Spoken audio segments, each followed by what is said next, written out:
เขาสิพยายามเอาบรรยากาศหรือว่าบรรยากาศหรือว่าอันภาพต่างๆมาให้เบิ่งเนาะแต่ว่าบนในใจว่าสิบันทึกได้หลายปานใดเพราะว่ามันมืดนี่อันนี้ก็เซานี่ก็เด่นตอนนี้เขากำลังเข้ามาเรื่อยๆเนาะทำนี้ที่แรกคิดว่าหน่อยอันที่จริงกับบ่หน่อยเลยเนาะใหญ่ใหญ่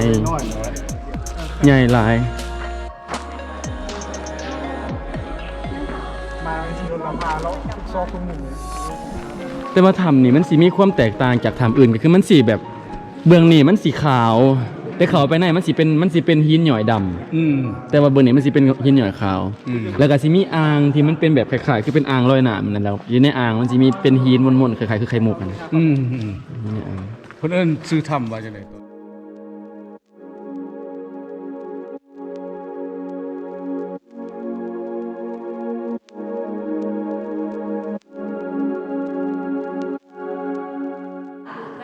อันนี้เป็นจุดไฮไลท์ในถามตัวนี้เนาะแต่ว่าเดี๋ยวเขาสิอินเสิร์ตถูกให้เบิ่งเพราะว่าตอนนี้เขา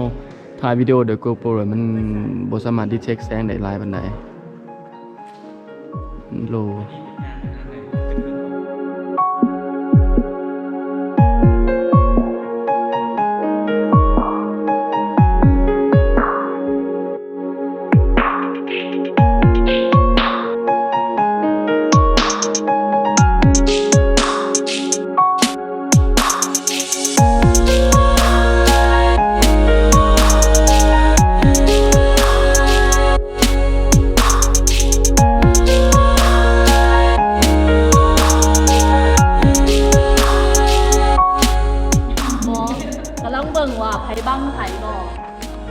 ความอลังการงานสร้างของธรรมศาสตร์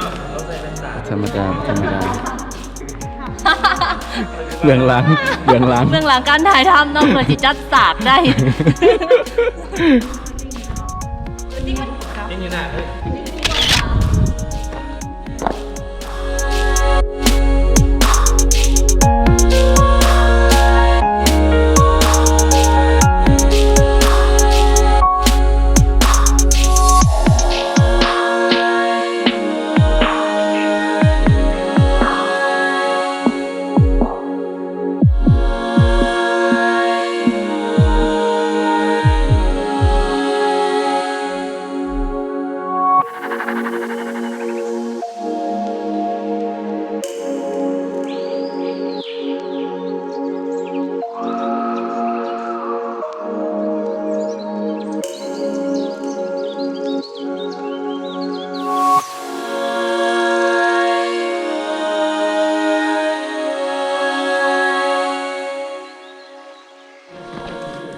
ตอนนี้เขาย่างเข้าไปด้านในของถ้ำเข้าไปบนเลิกๆอีกเนาะสิเห็น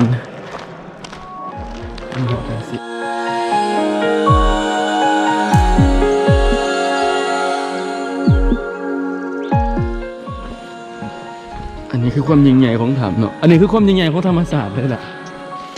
ความยิ่งใหญ่ของธรรมศาสตร์และความงดงามของธรรมศาสตร์อันนี้ก็สิเป็นอันนี้หน่อยสั่นน้อยๆนั่นน้อยๆเท่านี้นะคล้ายๆคือดอกเฮ็ดเลยอ่ะมันขึ้นมาใหม่อันนี้เก็บใส่ถุงได้เป็นดำไปเอาเลย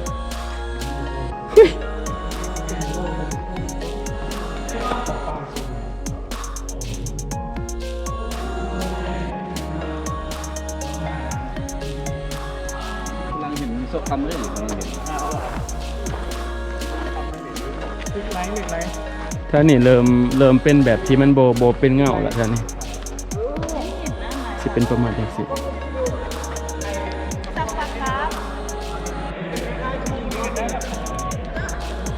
ใช้ปากกา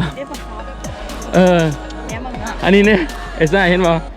มันมีน้ำน้อยใช่อันนี้มันสิเปลี่ยนคือกันกำลังสิก่อโตใส่เวลาเป็นล้านปีมันยักษ์นี่นะกินทุกไซส์มันเป็นเดือดยากเนาะ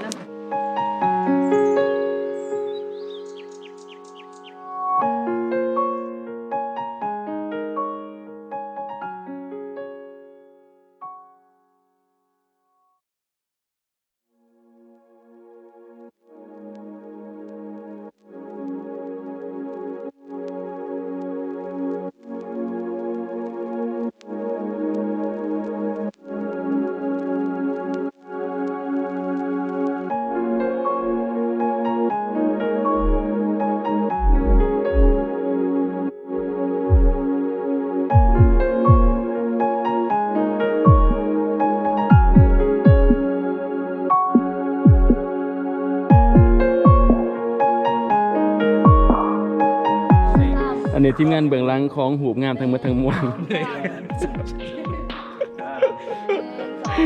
หนางานอันนี้ไม่นางานเนาะอันนี้ไม่นางาน เบิกกองเชียร์ได้ไหมเนี่ย ถ่ายกว่ามาถ่ายออสไปเล่นพรมแดงจะได้บุแหละ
เขาขอมาเลิกเขาเรื่อยๆเลิกเขาเรื่อยๆตอนนี้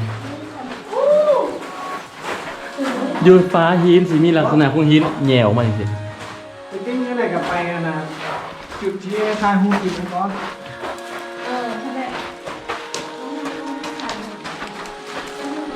ผักเผ็ดนี่ทายุ่งเลย เอาไปพวกไฟฟ้าเปียง ๆโอ้ยันนี้มีปลาเผือกเขาจะเอาปลาเผือกไปปล่อยใส่ อุ้ยผักเผ็ดอีฟ้าทำวิดีโอกันวิดีโอกัน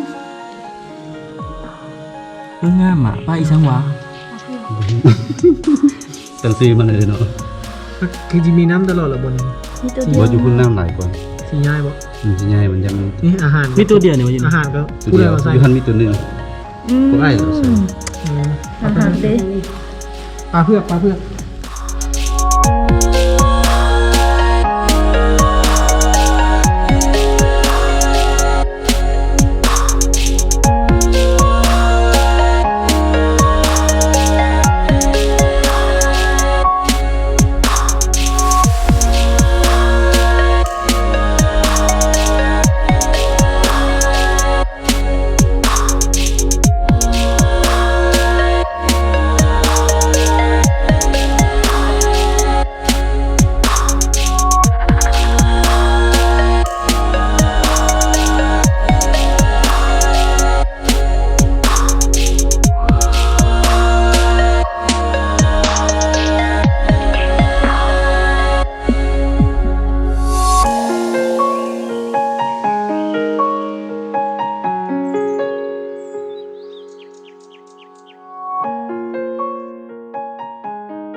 อยู่กับธรรมศาสตร์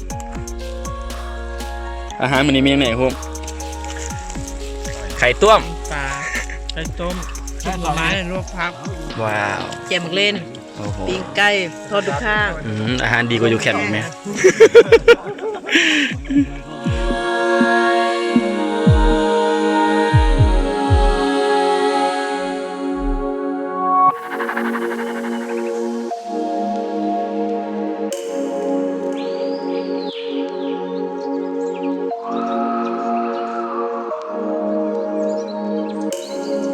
ตอนนี้พวกเฮากำลังเดินทางกลับเนาะฮะกะกินข้าวแล้วก็ลอยน้ำลินน้อยเนึงแต่ว่าข่อยบ่ได้ลอยผู้อื่นลอย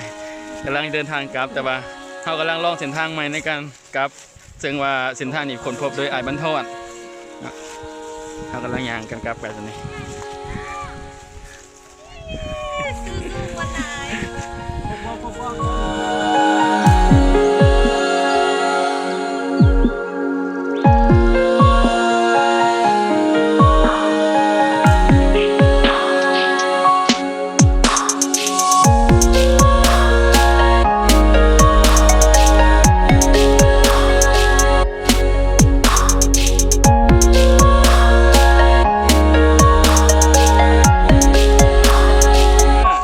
เนาะอีกอันหนึงสิ่งที่อยากฝากถึงทุกๆคนที่ไปลินสถานที่ท่องเที่ยวทางธรรมศาสตร์หรือว่าบนได้ก็ตามเนาะไปลินแล้วเฮาบ่ต้องทำลายเนาะไปลินแล้วต้องอนุรักษ์ไว้รักษาช่วยกันเพื่อผู้อื่นมาเบิ่งแล้วสิงามเนาะแล้วก็รักษาไว้